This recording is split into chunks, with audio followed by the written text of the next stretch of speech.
Hi, this is Matt from AppWorks, and this is the continuation of our video series about add-ons in FileMaker Pro 19.1. Today, the add-on that we're looking at is the chart feature, which is pretty great. So let's start with how we add this in. So in this example, we're also going to do a little bit differently. We're going to start with our own sample data. So I just have a small amount of markup sample data here. This is what it looks like in table view. I'm going to switch to form view. And to add the add-on, we go into layout mode and then choose the add-ons tab, and then plus in the bottom left corner. And then this is a list of the 9 new add-ons that come with FileMaker Pro 19.1. We're going to choose the one called chart.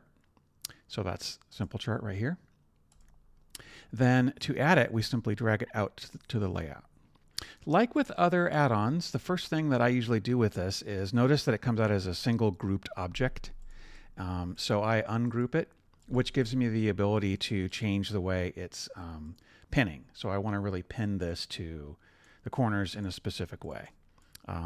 So specifically, if I make my layout larger, I want this to grow and shrink, and I want this to be pinned to the top right corner, not the top left.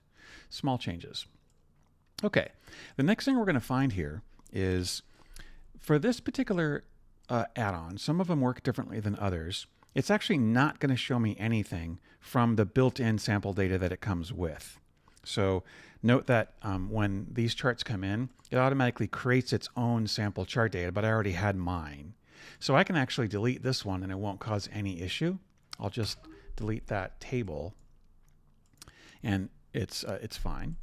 Then what I need to do is configure it to use my data. So I click on the little gear, and notice that it says the data source is disconnected. So I simply choose the data layout that I'm using that has my data, which is my chart sample data table or layout.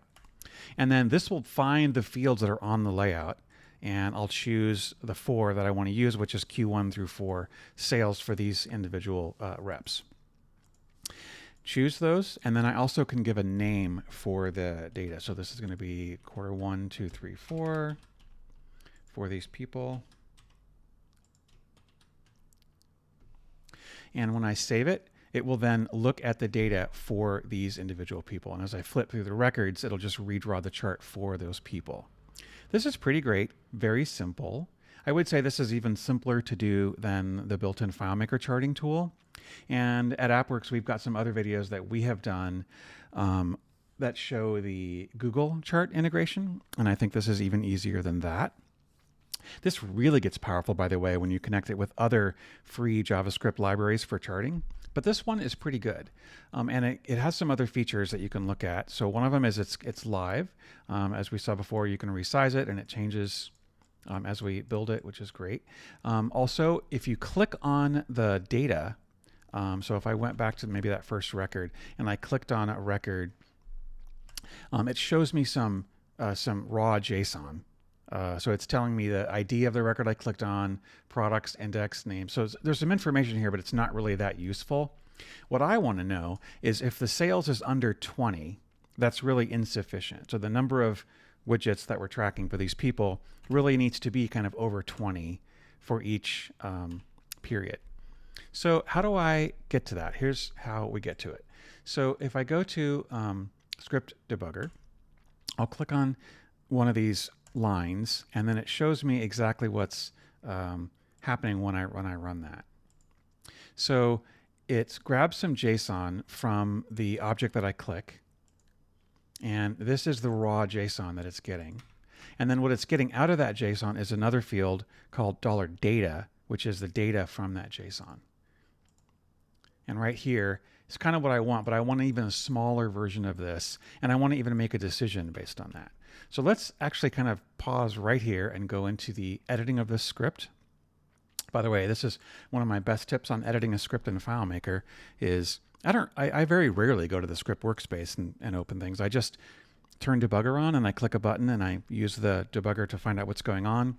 And then I click this pencil tool, which takes me to the specific script that I want to edit. And it takes me to the exact line of code that's currently running. And then what I can do is I can halt that script from running and then close the debugger window.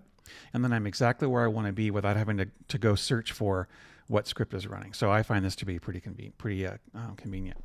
So we're going to add a couple of lines here.